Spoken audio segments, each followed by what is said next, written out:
Hello and good afternoon, everyone. My name is Demetra Josen, student ID 0207191208540001, and I'm from OUMH 1303 English for Oral Communication.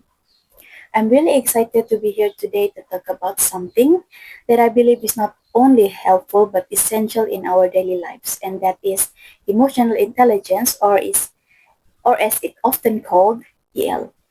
Now, we live in a world that's more connected than ever before. We're constantly communicating, whether it's face to face, through messages, on video calls, or even social media. But despite all of these communications, many of us struggle to truly understand our own emotions or the emotions of others.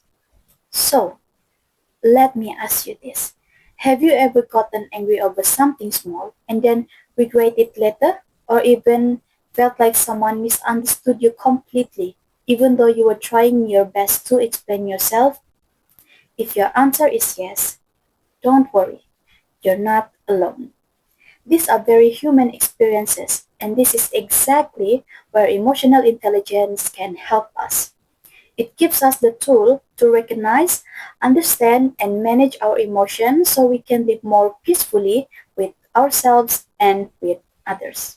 So, what exactly is emotional intelligence, you ask?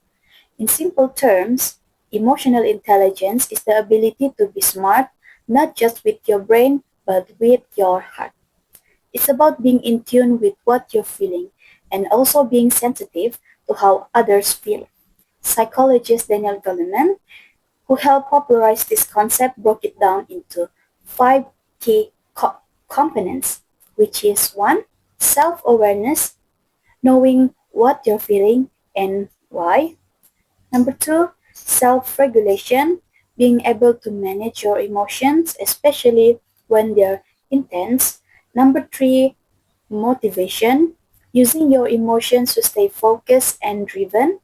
Number four, empathy, understanding what others are feeling even if they don't say it directly to us. And last but not least, number five, social skills, which is building healthy relationships, communicating clearly, and resolving conflicts. So, emotional intelligence isn't just about being nice or polite, it's about being emotionally wise. It's about handling situation in a mature and thoughtful way. Why is emotional intelligence important in real life? Let's be honest, we all deal with pressure, deadlines, disagreements, disappointments, and whether it's at school or work or even at home, our emotional responses can make situation better or much worse. Imagine this happening to you. You've worked really hard on something and suddenly someone criticizes your effort. A person with low emotional intelligence might take it personally, get angry, or even shut down completely. But someone with high EL would take a moment to breathe, stay calm, and try to understand the feedback. They might even say, "Thank you for your input. Can you help me to improve it?" That's a totally different reaction, right? In relationships too, whether with friends, classmates, or even families, EL helps us to avoid unnecessary dramas and build trust. It helps us to listen better, argue less, and support each other more. How can we actually develop emotional intelligence? Now, here's the good news. EL is not something you're either born with or without. It's a skill, and like any skill, it can be learned and improved. Here are three simple ways to start. Number one, practice self-awareness. Try checking in with yourself daily. Ask questions like, what am I feeling right now? Or even, why did I react that way? Even feeling, even writing it down in a journal can help. It sounds simple, but it builds emotional clarity over time. Number two, manage your reactions. The next time you're about to say something out of frustration, try this.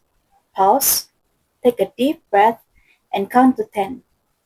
It gives your brain to catch up with your emotions so you can respond instead of reacting. And last but not least, listen with empathy. When someone shares how they feel, don't interrupt, don't judge, just listen. And try to imagine how they're feeling from their perspective. That simple act can strengthen your connection with others in amazing ways. Even making small adjustments like choosing patience over anger or curiosity over judgment can make a huge difference in how we relate to others. Let me share a quick story from my own life. So, back in secondary school, I used to get really anxious whenever we had group projects. I was afraid of being judged or of saying something wrong. So I often kept quiet and just go along with whatever the group decided, even if I disagree or had my own ideas. But over time, I started noticing this anxious feeling and asking myself, why am I so nervous? What am I so afraid of? And eventually, I learned to speak up and even ask for help when I needed it. And something interesting happened. I also noticing I also started noticing when others in the group looked nervous or uncomfortable. I check in with them, offer the help, or just say something encouraging. Looking back, I realized that I was developing emotional intelligence. And honestly, it didn't just help me, it made the whole group work better together. So, to wrap things up, emotional intelligence is not just about soft skill, it's a life skill. It helps us to stay calm under pressure, communicate more clearly, and build stronger relationships.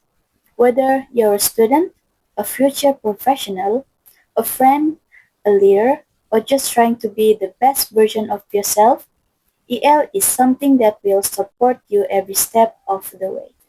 Because in today's world, it's not just about how smart you are, but how well you understand yourself and others. So let's all take a step towards being more emotionally aware, more compassionate, and more human. Thank you so much for listening. I hope this inspired you to start thinking a little more emotionally smart today. Thank you.